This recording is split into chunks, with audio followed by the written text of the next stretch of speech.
Today I have my lovely guest Chiz Nwokonkow with me, and Chiz I've known for some time now, but I'm going to introduce her formal title.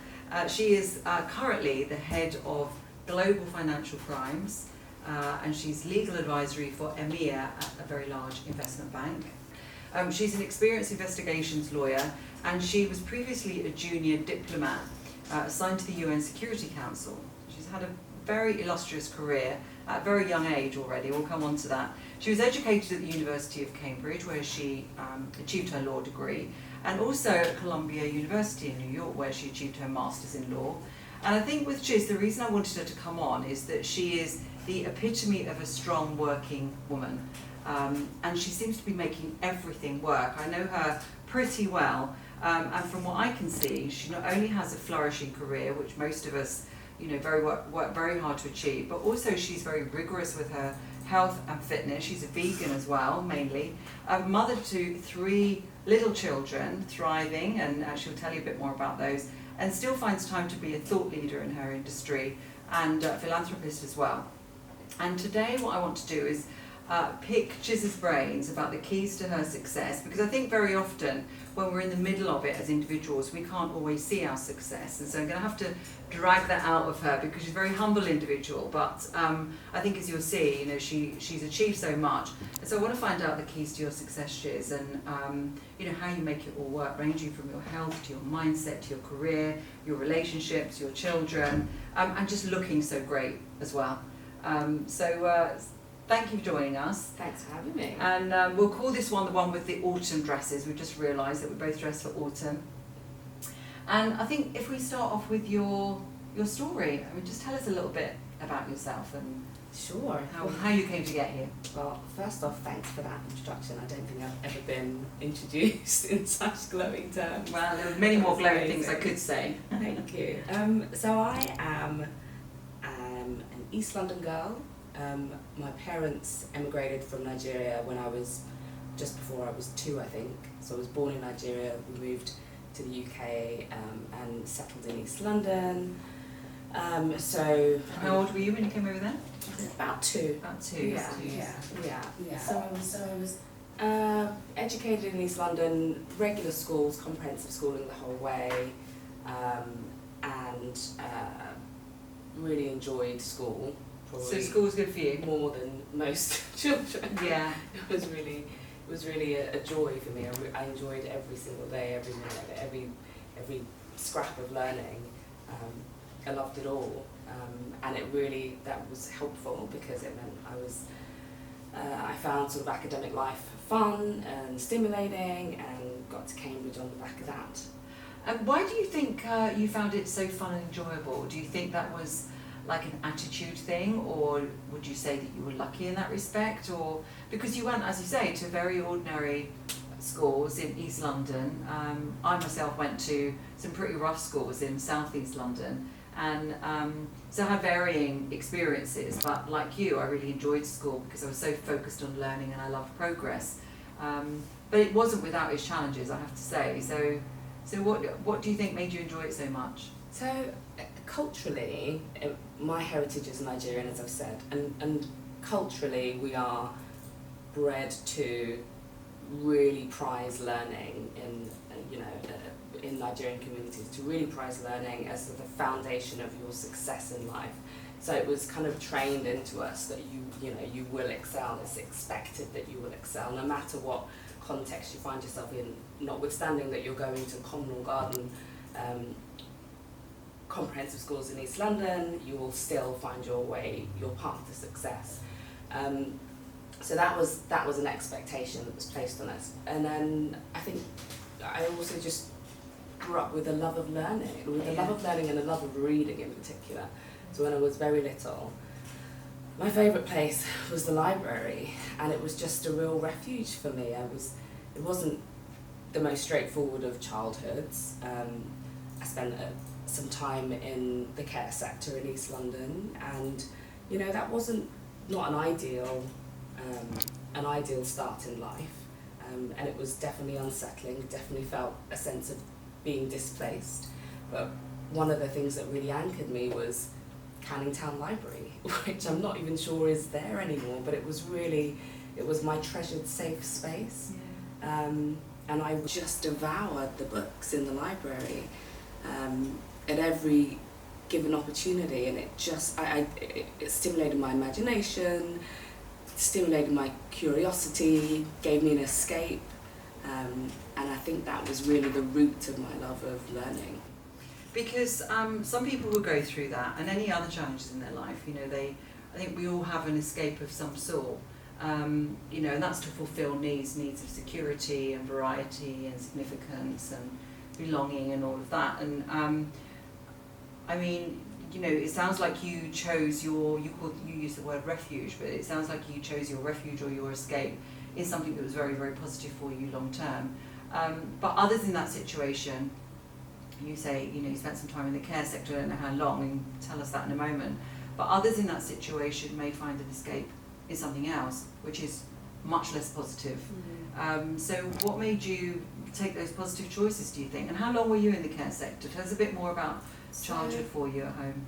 Yeah, so there were three of us, me and my two older siblings at the time, and I believe we were in care for about 2 to 3 years, in sort of from, I think I was about 4 when we began in care, 3 or 4.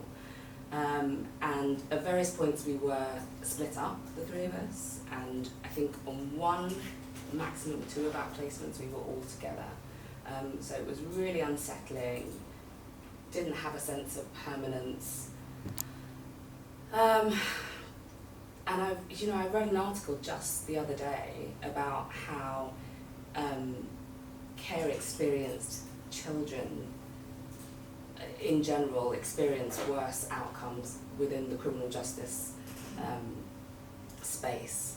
And I just was reading it with horror, but also just gratitude, deep and profound gratitude, that notwithstanding what I experienced, I've nonetheless been able to just find my way down a different path. Because it's, and I can't speak to whether it's something innate, intrinsic, or whether it's just dumb luck that I found a good book, was able to read, and that led me down a path of loving literature, and that, you know, kept me sort of kind of on the straight and narrow. Yeah. Did the same apply to your siblings? We've all sort of established ourselves professionally. I wouldn't say everyone in my sibling core, there are 5 of us, has such a passion for reading as I do, but we were all expected to, and had this sort of drive to accomplish instilled in us. Yeah. Very inspiring to hear. You told me a story that about what inspired you and who inspired you to become a lawyer. And this was well before you joined university and while you were still at school. Tell us about that. Yeah, so I was walking down the street. I was at secondary school at this point. I must have been about 14 or 15, and I was walking towards there was a Crown Court, I believe, on the High Street, and a man wandered out in robes and a white wig, and I recognised the look as somebody who was a lawyer of some description, a barrister. And I'd never met a barrister before in my life, but had it in mind that I might want to be a lawyer at some point, and it would be an interesting path for me. But had no family connections, no one had mentored me from the legal world. So I just wandered up to this man and said, "Were you on your own?" Yeah. I said, "Excuse me, are you a lawyer? Are you a barrister?" And he said, yes, I am a barrister. And I said, "Oh, I might like to be a barrister or a lawyer one day." And we just got chatting in a pretty superficial way, because what's a senior barrister going to have to say to a 14-year-old upstart? Oh. But he was really kind and really generously gave me his contact details and said, "Look, if you are really interested, keep my details, and when the time comes, get in touch, and maybe we can arrange a mini pupillage in my chambers for you." And he explained what a mini pupillage was, because I had no frame of reference for it. And I did keep his details, and then And then I did get in touch, and he, true to his word, arranged a mini pupillage. I spent some time in chambers, and that was my first real exposure to life as a lawyer. And how old were you then? I think I was 16. So it's probably 16, sort of a 17. work placement as part of school maybe or something. 17, But it was fascinating. I remember going into the temple for the first time on my own, and I remember I got an egg roll for my lunch because it was the most affordable thing. Mm. But I remember just feeling the energy and the buzz of lawyerly life in London and thinking, my goodness, could this really be something I can do? Could this be a place I could find myself in, a space I could occupy? And yeah, it was exhilarating.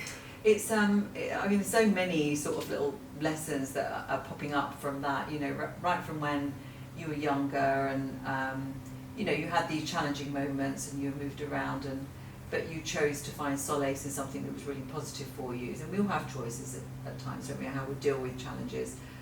And then, sometimes we see something, we see an opportunity, a moment that could be really life-changing, and sometimes we're too fearful to take it. Because you could just as easily have walked past that guy and just thought it but not said anything, but you jumped in and you spoke to him, and then you would have had to have taken the next step, which was to keep his details and to follow through, because again sometimes we'll meet someone, we'll be in networking or something, and we think, why would they want to speak to me, or they're going to be too busy, they won't remember me. But we should do these follow-ups, because I know in my own career it's just been those little times, those little things where I've thought, I will respond to that email, I will fill that form in to win a contract or something like that, and then from that comes great things. So I think it's testament to youth. When you're young and you don't have the filters that you develop as you get older, and I just was a little bit more fearless and just at ease with my curiosity in a way that I wasn't the older I got, and I had to really be more conscious about giving in to my curiosity and consciously networking, whereas I wouldn't have called what I was doing there networking. No, you just thought you asked a question and that was that, you didn't think too much about it. Yeah, it's a good point. So that obviously stood you in good stead for when you applied to university and you went to Cambridge, and I know you came from a background where you didn't really have much careers advice, so how was that? It was great. I was really lucky, and then I had some really fantastic teachers in my school, and when I look back at just the environment they had to teach in and the challenges they faced, I'm so grateful that they gave me time and brain space. They must have been at capacity given everything else they had to deal with in the school environment. But they really did. I did have a handful of teachers that invested in me and spoke to me of what was possible. In the history of my school, we hadn't ever had anyone go to Oxbridge, and we also didn't have anyone do some of the extracurricular things that they encouraged me to do, like public speaking. And I remember one of my English teachers encouraging me to start doing some public speaking competitions, and there was a championship that I got to the final of, and the final was speaking in the House of Commons. And I remember the day before when I was rehearsing with her, I remember her saying to me, Chiz, you could actually win this, And I don't think I'd ever really contemplated that was possible, that was within my reach. And it was the first time I really expanded my notion of what was possible, and I did win.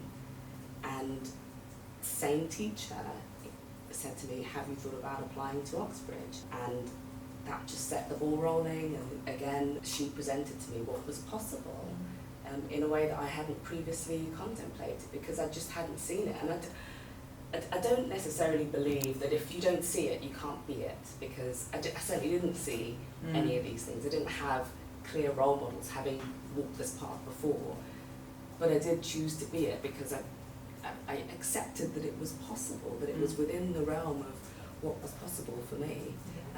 So yeah, getting to Cambridge was a real turning point for me. I felt like I stepped into a space that I didn't belong in, but I met like-minded people, I made some lifelong friends, and again, just an incredible seat of learning. It broadened my horizons in so many different ways. I mean, there were absolutely challenges. It was a really interesting time to go to Cambridge. It was after, a few years after Stephen Lawrence had been killed, and there weren't many black faces around the university, and certain figures in the university were quite keen to be seen to be doing the right thing, and so they sort of started off some nascent diversity initiatives, which ended up with me being on the prospectus and on the brochure and interviewed on television, because there were a handful of black faces at the university. So when I did that, I volunteered to do that, and I was happy to do it at the time, but in retrospect, I don't know whether I should have been so willing to be the face of Cambridge, but you know, I mean, it did me no harm. But that was an interesting. Well, if not you, who else? You know, someone. So it was great. Again, I think it's a good example. You're just taking an opportunity as it came, not looking into it too much. I mean, I think from what you've said, one point that stood out is the impact of the teachers and what they said to you and how they mentored you. I think you know, if anyone is thinking about being a teacher and wants to listen to my episode, I interviewed some teachers and I want to be a teacher, and you know, they talked about what that job's like to do, and we all know it can be very challenging, and the turnover of teachers is enormously high, not because they don't love teaching, but because of everything that goes with it. But I think it's really good to remember and reflect on the fact that, you know, a few well-chosen words from a teacher or a mentor, if you're a mentor in business, you know, and I know, Chiz, you know, that's an area that you're interested in as well.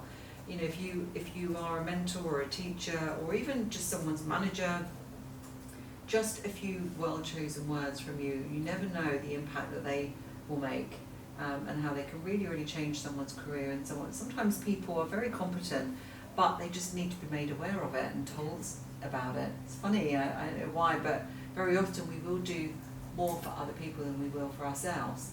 And to get that external approval is just really important to us sometimes. And the beautiful thing is that we're all capable of giving that external approval if we choose to do it. And so I think the role of a mentor and a teacher is so critical.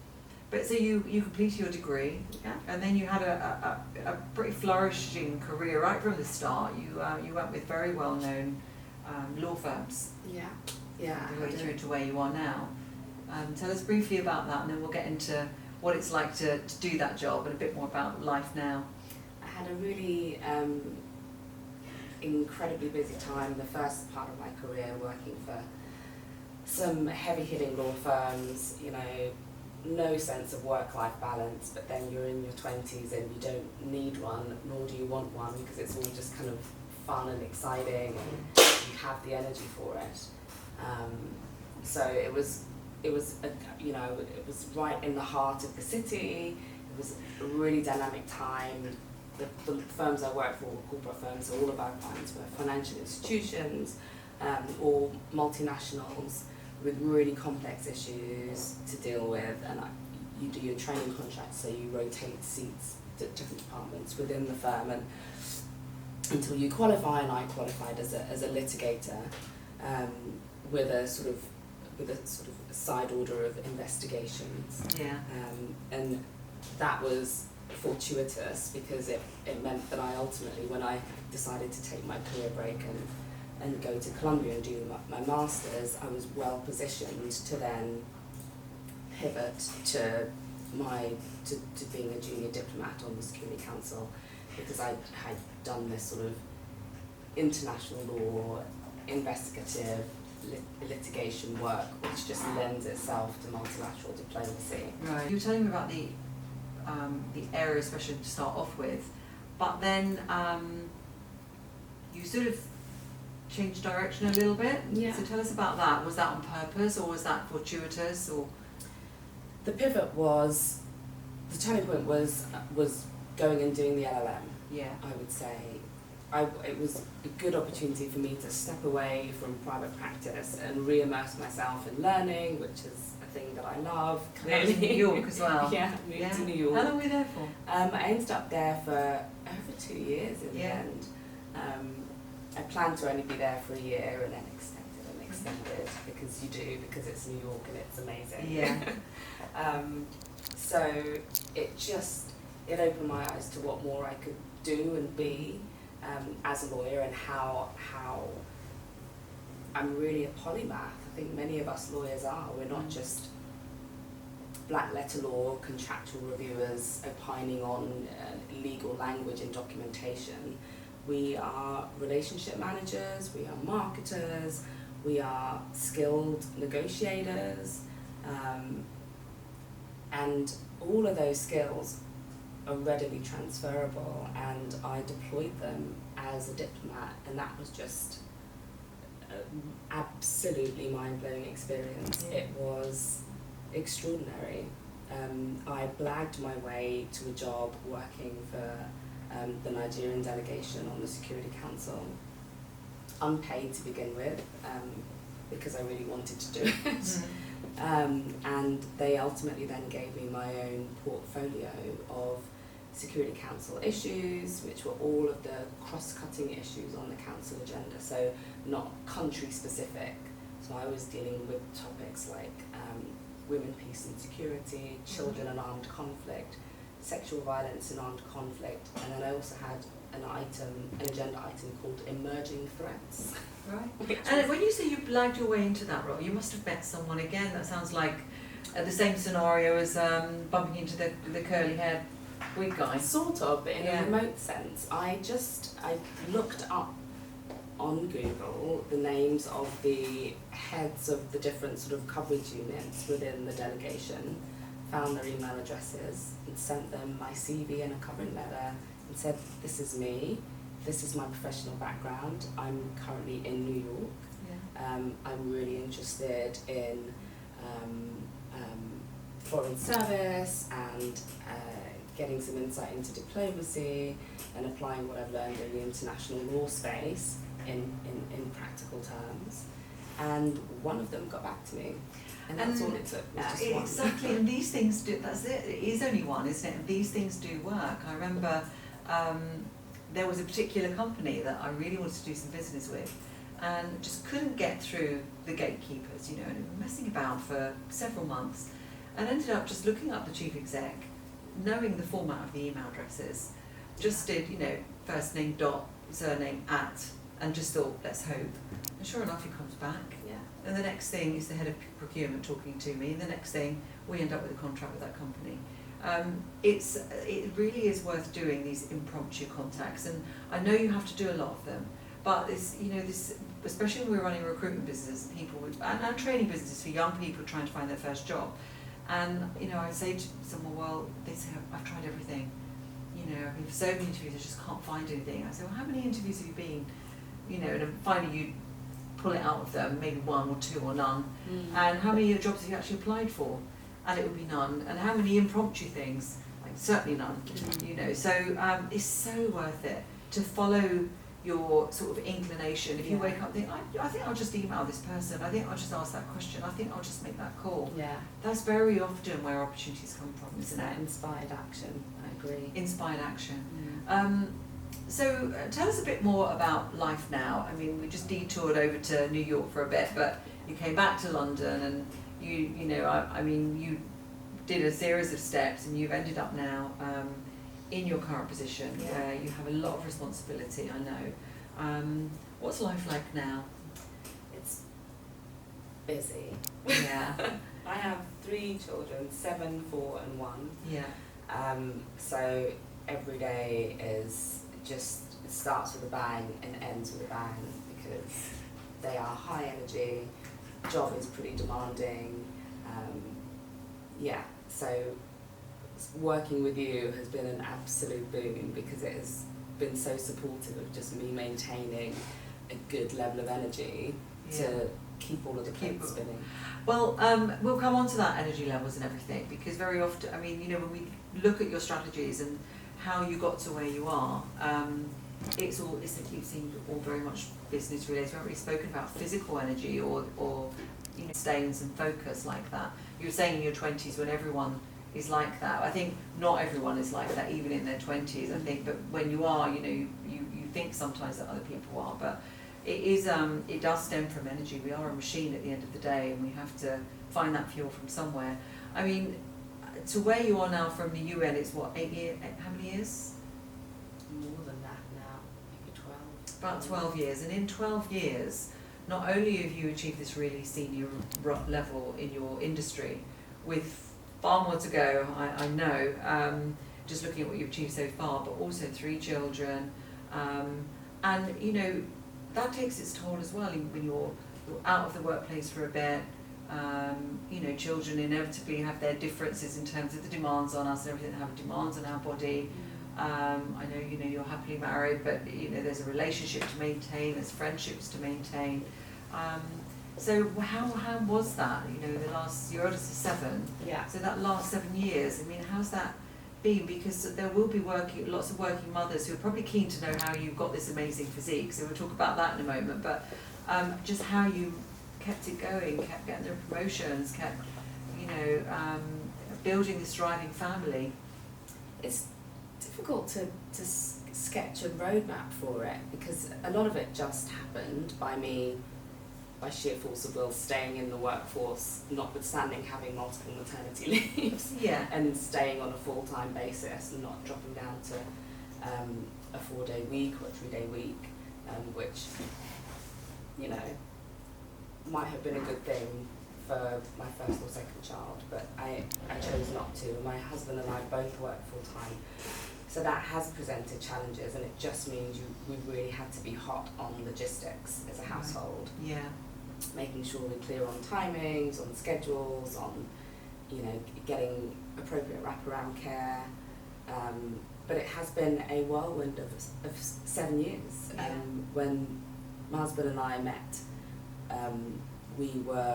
when we met properly, we were then married within a year, and I had our son the month after we were married. Oh wow, yeah. So it has been a breakneck 7 or so years, and we've had, with 3 children, fairly evenly spaced in that period, and 3 maternity leaves. I took a year off my first child, 5 months for my second, and I had 8 months for our last child. Yeah. The mat leave, my first maternity leave, was blissful and lovely, apart from the fact that the law firm I was working for went into insolvency while I was on maternity leave. Wow. So we were all then made redundant, and there was a challenge to like find a new role whilst I was still nursing this baby, and 7 months into what was planning to be a year's maternity leave, trying to find another job, but that worked out for the best. I really want to jump into how you got that job. We'll do that in a minute. There's lots of questions there. And then with my middle child, a few months after having her, I was just on the sofa scrolling and was reached out to on LinkedIn by a headhunter who had this role at my current employer, and said, you know, we'd like to put you forward for this role. And I wasn't looking to leave my firm at that time. I was fully prepared to go back after 8 to 12 months, and I ended up saying, fine, I'll go for it, and getting the job, but then it required me to start pretty much immediately, so I had That was the reason you were shorter maternity leave, 5 leave. months, yeah. This time round I gave myself 8 months, Yeah. which was a healthy balance between the two, and And it sounds that you said about logistics, it sounds like you and your husband very much aligned with that, and you're on the same page as to what needs to be done and who does what, and demarcation of responsibilities and everything. Is that how you made it work? Yeah, we both fundamentally want the same things for our family, but also for ourselves as individuals. I think we're both reasonably driven, you know, and I think we agreed before we had kids that neither of us needed to take our foot off the gas professionally. We would find a way to make it work, and unless and until one of us says, I need a timeout, we would figure it out. And it didn't need to have a detrimental impact on us or on the children, as long as it was properly managed and you stay on top of it the whole time and you're both committed to the project, as it were. And so we have been really lucky to be in a position to have after school nannies. Now that 2 of them are in school as opposed to preschool or nursery, they have a breakfast club or an after school club when they need it. And when they were babies, they were in nurseries that had a fairly long day, so we could do a pickup at 6 or after 6. So those things made it manageable, and we really just maximise our time with them. We have good quality time in the mornings. Everyone is up from 6:30. I tend to be up a little bit earlier, as you know. But everyone starts to sort of rise at about 6:30.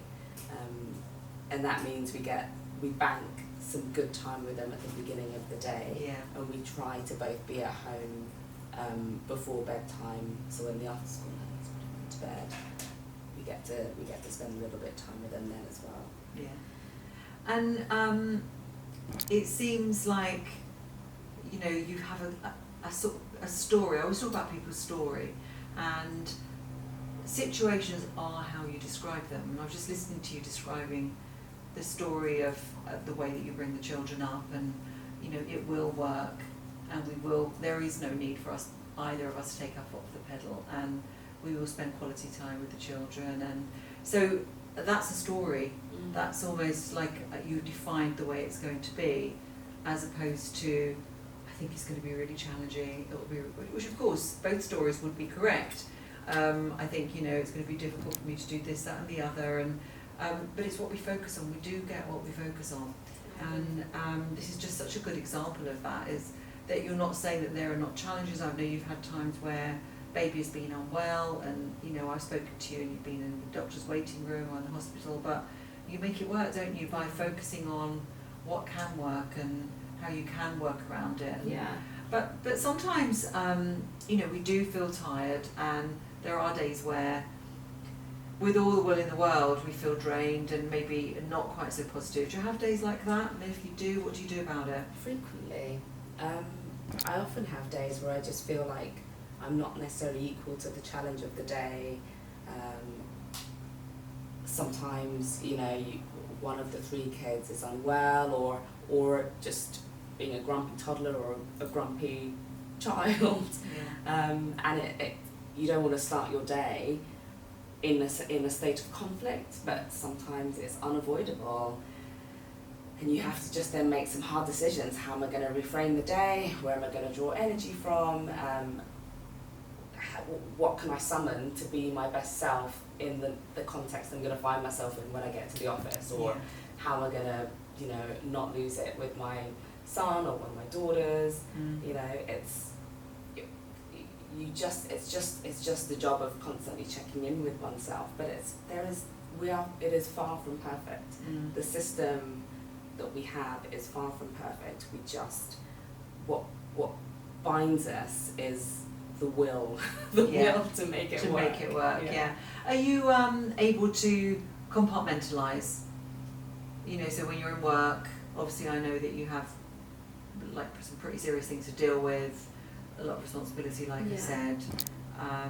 So how do you manage that? I think in the main I am able to compartmentalise, but there is no, so within my organisation we don't talk about work-life balance, we talk about work-life continuum. Because it's inevitable that the one bleeds into the other. You can never draw a hard line between the two, especially post-COVID. So at the moment I'm on a working model where I do 2 days a week working from home, 3 days a week in the office, and that may change in the future. I may spend more time in the office, but at the moment that's the model that works for our household setup. But it's easier to compartmentalise when I'm physically in the building, when I'm in Canary Wharf. But whichever way you slice it, I could get a call from nursery at any given time of the day, or from school at any given time of the day, and then just having to manage dental appointments, doctor's appointments. It's school holidays. School holidays. We've just come out of the summer holidays, which is obviously a blessing to have all that time with them, but presents its own challenge for I can't take 6 weeks off of work to be with you every day. It is hard. It is hard. But you make it work, and as you said, so one part of that is having a story that says that you're going to make it work. Another part is being aligned with a partner and having the very same clear intention.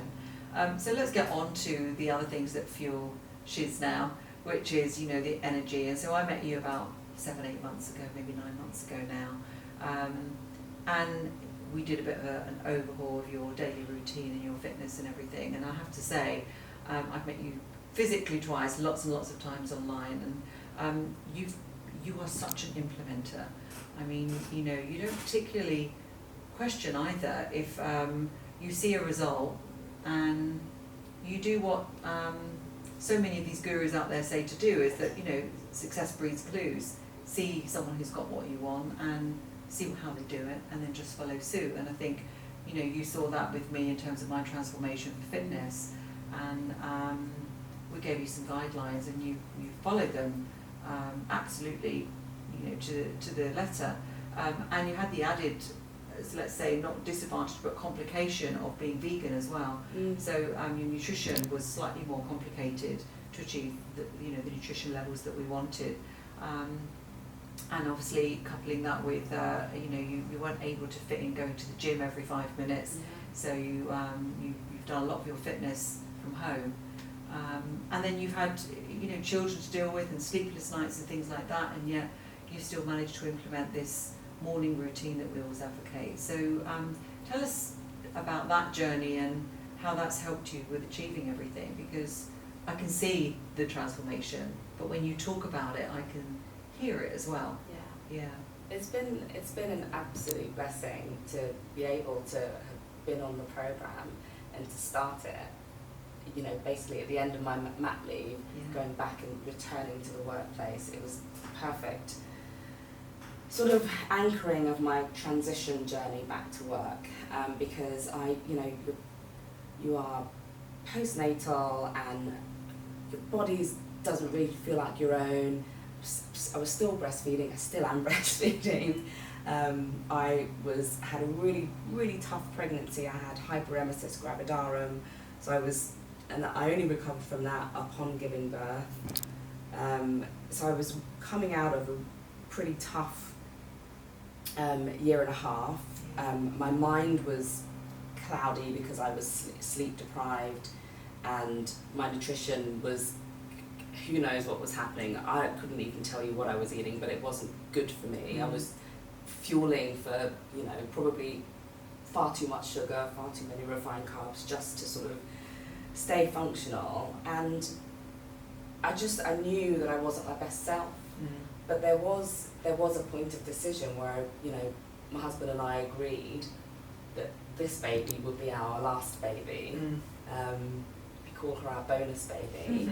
And I think that having that marker put down was good for me, because it meant I could say, okay, well, I've spent the last 6 or so years growing children, raising children, feeding children with my body. I would like to reclaim some of that now. Surely now I can create time and space in our life for me and for reclaiming some sense of self. And your program gave me a fantastic blueprint for that. And I spoke to someone I know through work who had worked with you previously before I agreed to work with you, and she said to me, it's an outstanding program, Angela is an incredible person. She said, but you will get out of it what you put in. And so the abiding rule that I remind myself of when I haul myself out of bed at 4:45 in the morning is to trust the process. And even though those first few months of doing that morning routine were tough, because the baby was and still is a baby, I am still co-sleeping, I am still breastfeeding. Actually, the energy and the fueling that I've got out of doing this work has helped me feel less sleep deprived, and I have far more mental clarity. I'm able to plan, structure the day, coordinate things, express myself more clearly, because I do think, I don't know a great deal about the science of it, but pregnancy and that immediate postnatal period does something to your brain where you feel you can, or at least perhaps let me just speak for myself, I felt a little duller, I felt a little bit at a remove from things you would ordinarily just be able to touch and see and feel, and I feel things more immediately now. I feel more in tune. I think that's what it is. So even though the externalities haven't changed, I'm still running around like a headless chicken, doing a busy, demanding full-time job with 3 children and with an incredibly supportive husband, but it is bananas. I'm better equipped to do it. I feel mentally and physically stronger than I did 8-9 months ago, and I'm so grateful.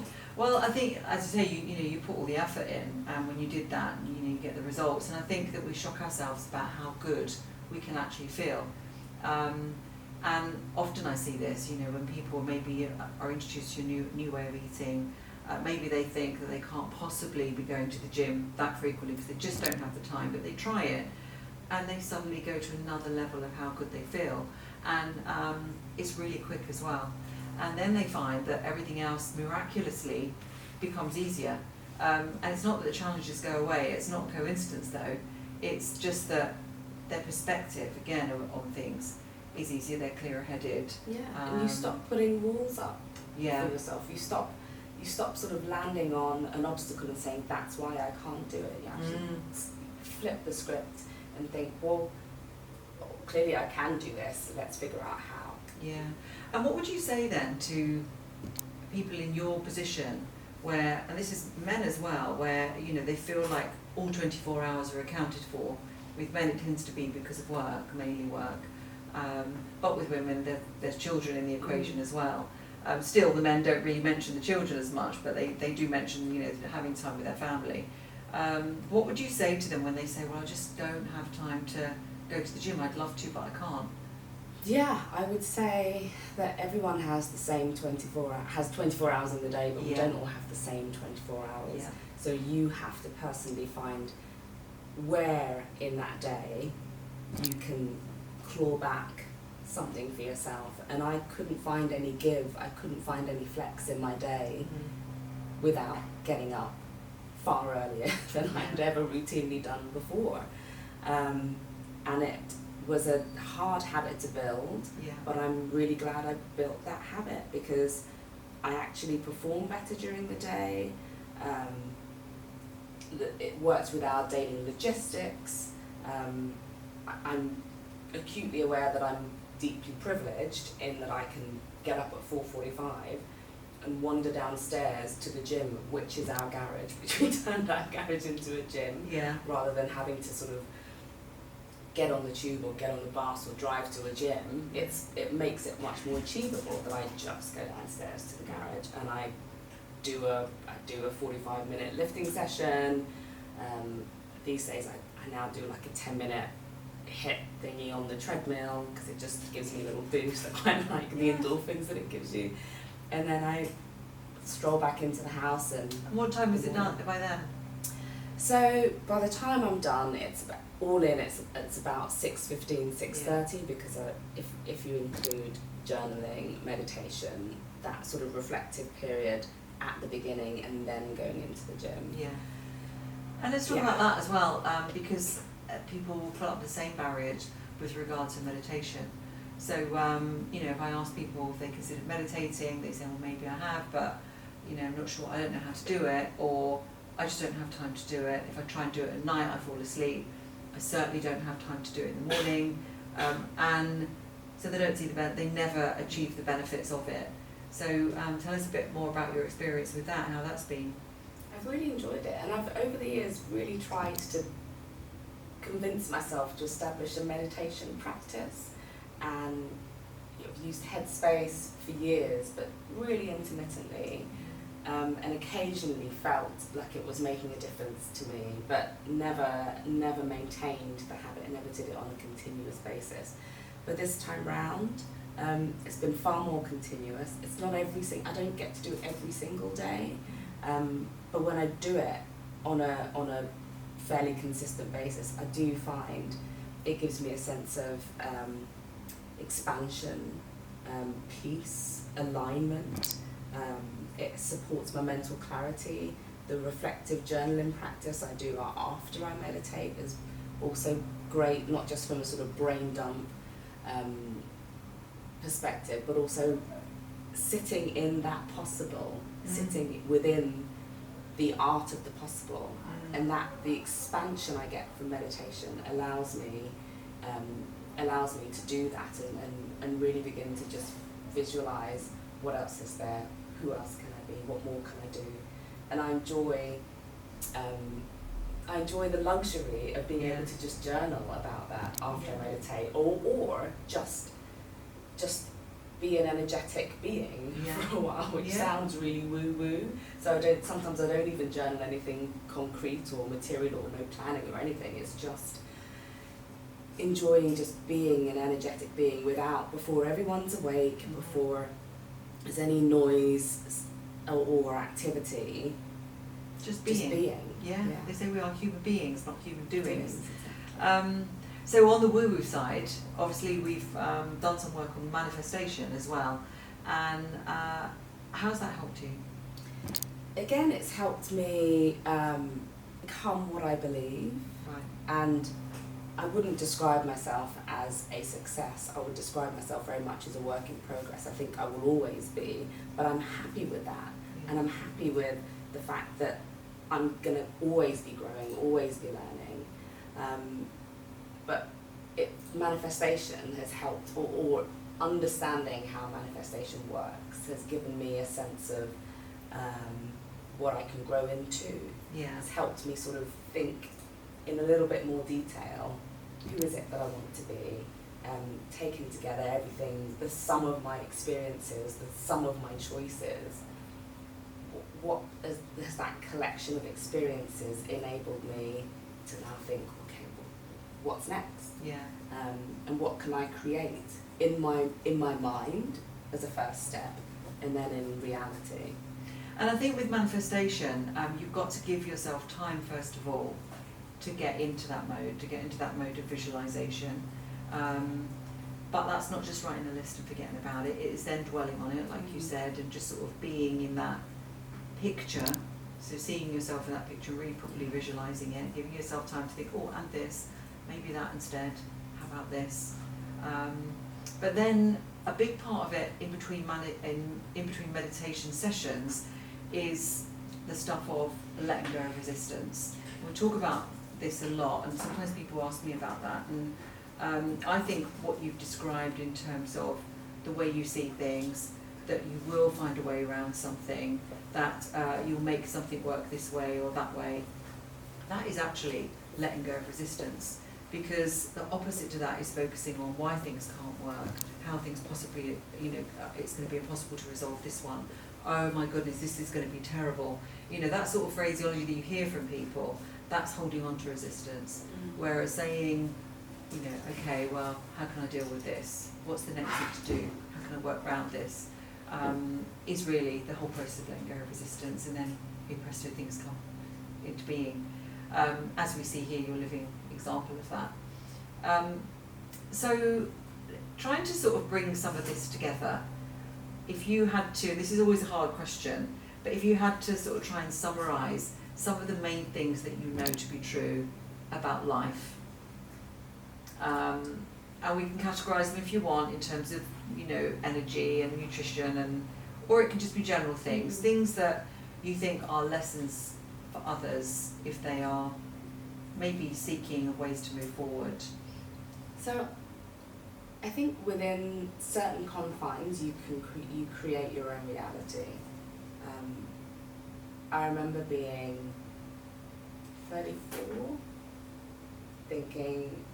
being at a point where I was single, really wanted to have children. It was it was something I really felt I needed, or at least strongly desired at the core of my being, and was prepared to go and do it on my own. And ended up meeting my husband. We then had our son within a year. All of that is a reality that we created as a sort of common enterprise, my husband and I. And then, you know, fast forward to now, the reality of the body that I'm inhabiting now is something that I visualized 8-9 months ago, when I was occupying a very different body with very different energy levels.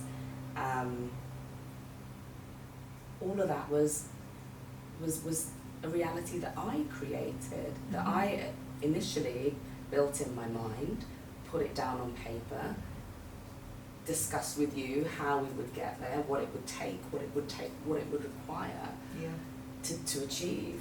And you mapped it out for me, and we did it. I created this reality.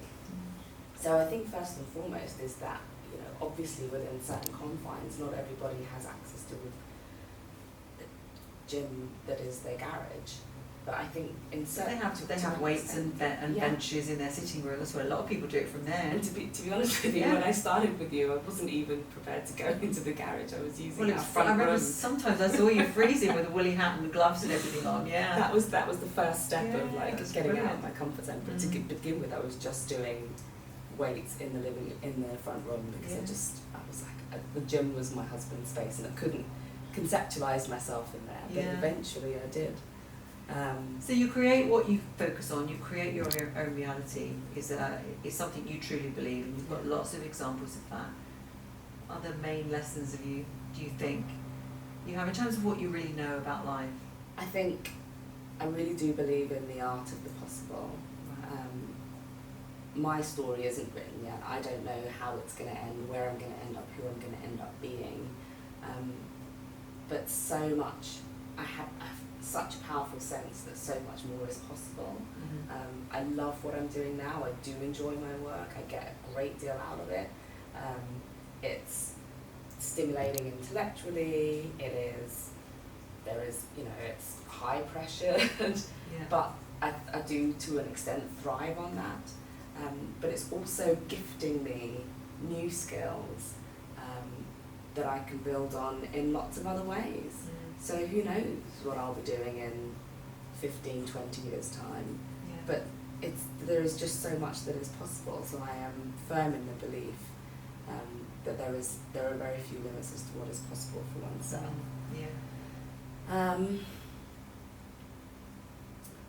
I also believe that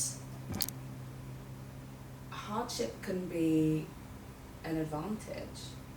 I think you can be burnished by tough times, and I think I was certainly shaped by not having the most straightforward childhood, but feeling quite keenly that within the kernel of myself I could do more, not knowing what that more was, not seeing what that more was, in West Ham or Canning Town or Forest Gate, wherever we found ourselves at a given point, not seeing it, but just knowing instinctively that there was more.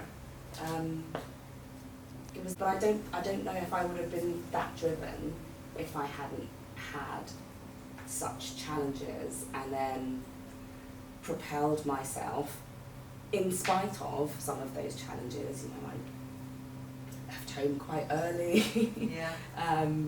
But that again it fueled me that I was going to do really good things despite everything else that was going on. And that applies, I think, to people in any point in their life and challenges. There could be people who are listening to this now. Maybe they're in jobs that they don't particularly like. Maybe they're in relationships. Maybe they're in a body that they wish they could change. You can change anything. And sometimes the people right in the midst of a challenge, and they really feel down, to try and change the way, again, to try and change the story about that, to try and look at that as, well, what could this mean? What could this lead us to? How could this be shaping me? Yeah. It may not be pleasant. Not everything is. Yeah. Being in your garage, the freezing cold, sometimes I'm sure is not pleasant, but then you come out of it and you obviously you benefited from Yeah. it. Not only just my body changing, but also just the sense of accomplishment. Yeah. And thinking, actually, I'm becoming this person. I'm not Yeah. just doing these things. I am being this person. Yeah. That's so exciting. It really is, yeah. So there's that's a really great message for anybody having any type of challenge. I'm sure there'll be other people as well that think, wow, you know, it sounds amazing what she does. You painted the picture of being a lawyer in a much broader way than I've heard before. Because, you know, when we think of lawyers, we do think of them litigating and poring over huge tomes of documents and things. But you're right, you know, there is negotiation and marketing and a very personable side that needs a lot of personal skills. I actually know one lawyer, I did an interview with him, also works for a big law firm, and he didn't start until much later in life. He was actually in retail and then he joined law, so he didn't start right at the beginning. So you can join this profession at a later date, can't you? Absolutely. But if anyone wanted to join your profession now, what would you say about that? Would you recommend it? Is there a particular area? Would you say I would there's a absolutely particular route? recommend it. I would absolutely recommend it if you have sort of intellectual curiosity, particularly if you're interested in business or the corporate world or banking, financial institutions, which tends to be where I have worked. I think it's good in the sense that you, as a lawyer, you get such an interesting overview over the sort of the span of a business, of an organisation, and the challenges it faces. So you're not just looking at a particular area of the business. You're actually looking at the whole of the business and managing the risks for the whole of the business. So I still think it's fascinating. I think there are many more routes to entry to the legal profession than there were when I was a trainee, which is fantastic because you can do a legal apprenticeship. Exactly. You don't have to be Cambridge educated. You can do conversion courses. Yeah, there's a whole Some load of that routes. wasn't available when I was a baby junior. How about getting a job, your very first job into a law firm? How challenging is that now, do you think? I think it is hard, but I have to say the candidates that we see these days, I look at the CVs or I meet them in interviews and I'm like, I was half the 22-year-old you are when I was 22. Like, I had done far fewer things, and these days their CVs are enormous. They've done all of this extracurricular stuff. Some of them have set up startups. They've run charities. They've banked so much more experience than we had. And that's useful and important, isn't it? I think sometimes, you know, they don't have to jump straight into a decision about what type of career they want, youngsters especially. Having all these experiences is important. But equally, midlife people who maybe they had been in retail or they've done something else, to do a conversion, it's never too late. And particularly with us living longer, and let's talk about longevity for a little bit. I mean, the other sort of person who may be listening to this is someone who is not happy in their body at the moment. Maybe like you know, they've had children, and maybe they're heavier than they want to be. Maybe there's no way that they could envisage themselves ever lifting weights, and maybe they're midlife as well. And a lot of females especially, they buy into that whole idea that their hormones have changed. They now have to just put up with a midlife body, and it's all downhill from here. So obviously you've had this transformative experience, as have I. What would you say to them about getting started? And it's never too late. I would say it's never too late. When I was pregnant with our third child, I didn't realise I was pregnant, and I thought what I was experiencing was perimenopause. Right. That's the point in life that I am and was at. I thought those symptoms were just the onset of the menopause. I was like, well, it was bound to happen sooner or later. But I've come from that to building this body where I feel so much stronger than I thought that I could be. I am smaller than I was as a teenager. I feel like an athlete. I think more clearly. I thrive on my ideas, and all of that has happened in this chapter of my life, where I would otherwise have been sort of winding down or just settling into my middle-aged body and mind, and just accepting the status quo and thinking, well, this is the natural order of things. Well, it doesn't have to be. Changing your body really does change everything, doesn't it? It was the catalyst for so much. And it can be done, as you say. So any final thoughts or tips? It's been wonderful, all the advice that you've given us, I must say. Everything from, mindset to body to business. Any final tips? And I'd love to know as well, future for you, things that you're thinking of. I know you've gone more into thought leadership.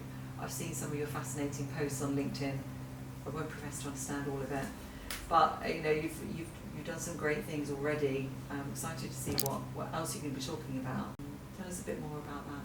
I don't know exactly what the future holds for me, but if there is a pattern to be identified in my life's journey, is that it's always been fun. I've always been able to find what is fun in most experiences. A lot of it has been, miserable and exhausting and stressful, but there's always been an element of fun. I often say to my husband, like, I lived a whole life before we met, and it was full and rich, and now I have this other life that is full and rich, and how fortunate am I?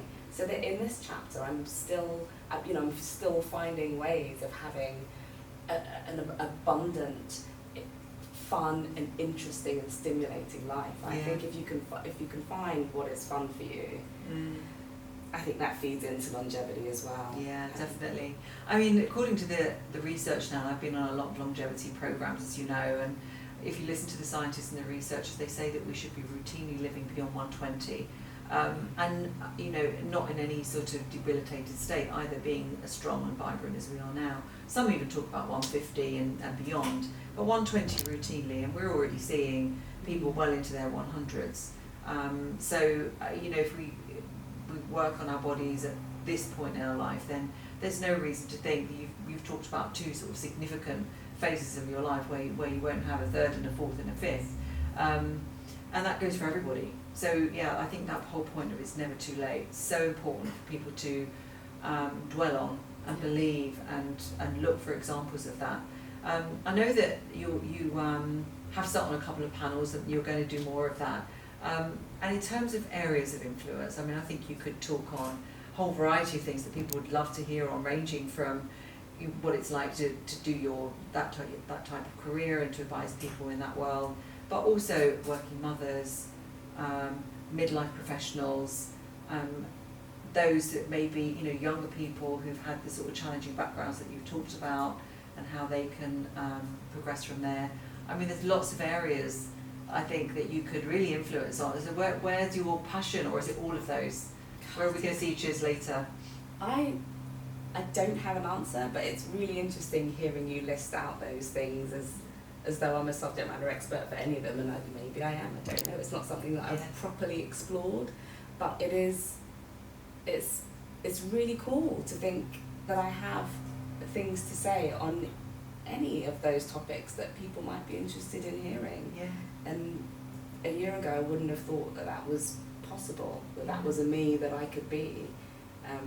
But I suppose I can speak to a bunch of those things and say something useful and meaningful and constructive that moves the needle in those areas. It's really cool to think of myself in those terms. And I think just one final point that I wanted to say was, fun fact of your dress is absolutely beautiful.